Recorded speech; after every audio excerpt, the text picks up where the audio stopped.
here's another. And this was a strange transaction. The vendor had make an offer on their items, and I offered to pay 30. Well, pay for 2 at a reduced price. They said sure, and then somehow they got shipped. I'm just gonna. It was just a strange transaction. So here we have Apollo Moon Exploring 304k with the Disney designed rocket ship, and I'd already had one, and so I got a good price. Actually, I don't think I did in the long run because the seller was strange, and I'm going to decide which one of these 2 to open because I want a Disney ship in my art, and I'm already thinking it's this one here. This is essentially a comic book storage bag, acid free.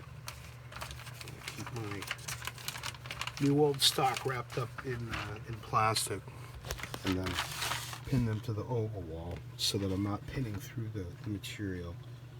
So here's 2 examples of Apollo Moon Exploring 304k Imperial Toy Corporation 1970, and the new card is better.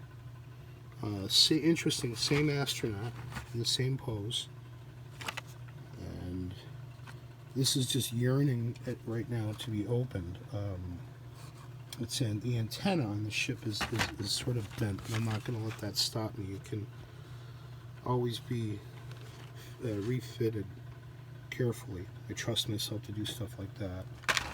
Take a look at the back of the card. That's a very well cared for card. Maybe I actually did kind of score. This one, as we like to joke at the Rhino record store in Albany that I worked at, when we check in used product that appeared to be water damaged but still was considered useful, we would just simply make note on the invoice form that it appeared at some point to have been used as a sponge. So that's why I make that joke sometimes, especially on my blog, about packaging condition. And both of these cards, I mean, considering they were 1970 produced 39-cent rack toys that the majority of which probably got landfilled, which did not sell, but they're both in fine shape for that kind of material. But this one with all the bendies on it. And so what I'm going to do next, and we'll get some video of it in some way. I don't know if I'll edit one together, but I'm going to take the old acetone and figure out where to loosen the package, probably on the bottom, although I'd like to have the plastic off of all of it so that I can put it on a scanner and get a nice high-res scan of that glorious background painting. Marvelous, marvelous art. Made in Hong Kong. Imperial Toy Corporation. Ooh, authentic mechanical replicas. And here's an interesting thing, and maybe I'm giving away some of the secret, but a lot of people list these as Apollo Moon Project memorabilia. They're not.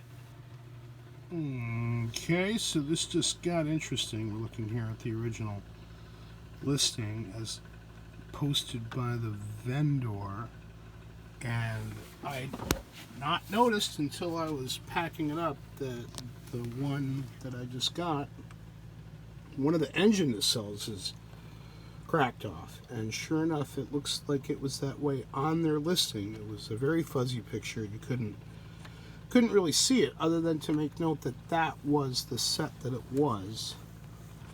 Here's the one that I'd had before, and you can see how the engine is supposed to look. And fortunately I've got a good guide to go by in ascertaining, and it looks like the fracture is more like the glue gave way. It doesn't look like the plastic itself actually broke. Fixing it would be a cinch. But now we've got the the proverbial, you know, dilemma again.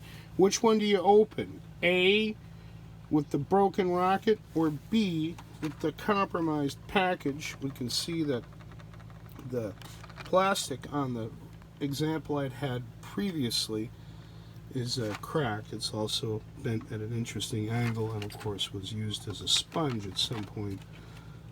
Its rocket pointy nose radar fixture, I guess, is also bent at something of an angle, and I'm not sure how good the lighting is here, but the plastic itself has become discolored, probably just from adhesive getting on it. So this is the one I'd had before. This is the one that just arrived. It's got a much better condition card, that's for sure. But am I going to be able to have it up on my ogle wall, as I call it, for me to look at and think about for ideas, knowing that the engine nacelle is cracked? I think I'd rather know that the packaging on this is crummy and it's got a bent radar fixture, but it's other than that, it's intact. I mean, gluing that back in place is a cinch, probably even easier than trying to straighten that out. These things are so delicate.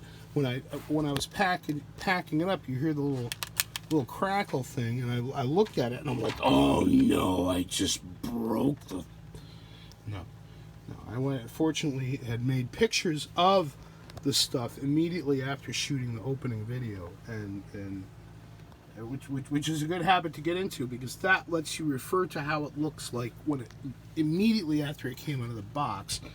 And then if you notice any flaws, you can go back and figure out, is this something that I just did, or is this something that it came that way? Right now, my thought is to open the one with the broken rocket and fix the nacelle, and keep the other one sealed up as it is, because at least it's intact, and whoever does benefit from my estate sale someday might score better with that than this thing over here. And the rocket is also cleaner. It doesn't have the staining that well, there you can kind of see it. Doesn't have the staining. I'll be less conscious about it when shooting art pictures, and I can fix somebody else's flaw. The listing had no information at all. Apollo Vintage Toys was how it was listed, and I guess they are. Anyway, it's like, here we go again. Which one do you open? You know, keeping that card sealed, it also makes sense in terms of that future investment for the niece or whoever gets to preside over the estate sale. Reason to have kids, you know, so that you got something to leave your stuff to. And I don't, my brother does, but I'm certainly never going to sell either or. And I just want one to open using my art, because it's such a cool looking rocket. But which do you open? Which to open? Sing out if you have an opinion. And at least I didn't break it.